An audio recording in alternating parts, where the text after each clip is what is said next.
So Phil, during the pandemic, one of the other things that really stood out on your application was giving clients access to cash when they needed it. And what I'm thinking about here is the R&D side of things. Yeah. And your relationship with WhisperClaims. For people on the call who don't know WhisperClaims, can you just kind of give us a snapshot into what they do as a business? Yeah, so WhisperClaims basically help you structure a report to submit to HMRC to make an R&D claim. It makes you consider all the different eventualities of what's going on, and it'll come out with a decision whether there is an eligible claim or not.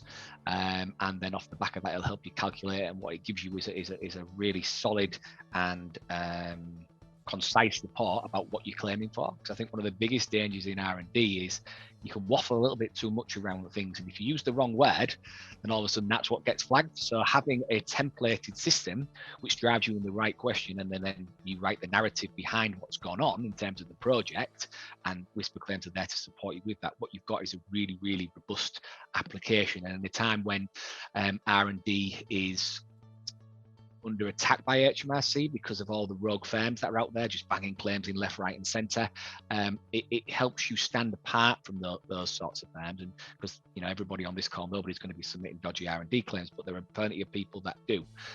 So I think having that concise claim, it gives you credibility with the revenue, and it basically means that your claims are probably a little bit less vulnerable to an investigation because it's concise and it's considered, rather than just random numbers stuck on a tax return, which I have seen on some big thing. You think, bloody hell, how do we even get away with it? But we took the stance that if we don't prepare your R&D claim, we're not submitting it. Right. So we won't put it under our agent number. So if you get someone else, because we get loads of clients, my mate said I can have an R&D claim. Well, no, you can't. Yeah, you lay bricks in a row. There's no R&D claim there. You're just a little bricky with and again, there's just no R&D in it. What have you done? I've just built houses. You haven't done anything different. You've just put the bricks. There's no R&D in that particular thing. Now there is R&D in the construction industry. Don't get me wrong, there is. Yeah, sure. But in that instance, it's going to get me $100,000 back. Well, it can for you, pal, but I'm having nothing to do with it.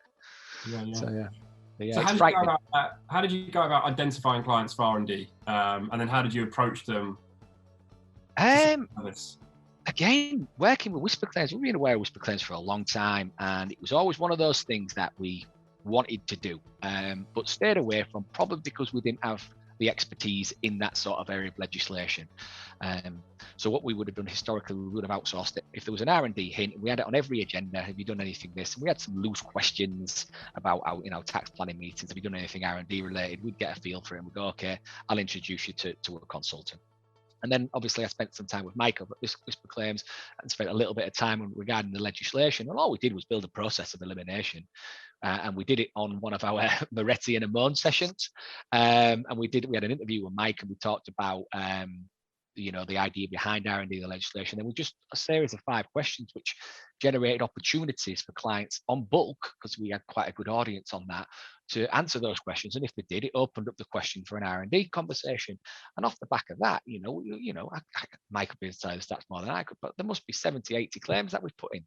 Wow. Millions of pounds we've claimed back, which we might have missed historically because we weren't that ingrained in it, because it was a referral out. It wasn't, well, it's not that important, we've got other things to do. Whereas like now, it's a fundamental part of what we've done, and that's made a fundamental difference to our income as well. A real big step up in market. So WhisperClaims for us have been a really, really important addition to our sort of client app stack, and it's a fundamental, integral part of our company app stack.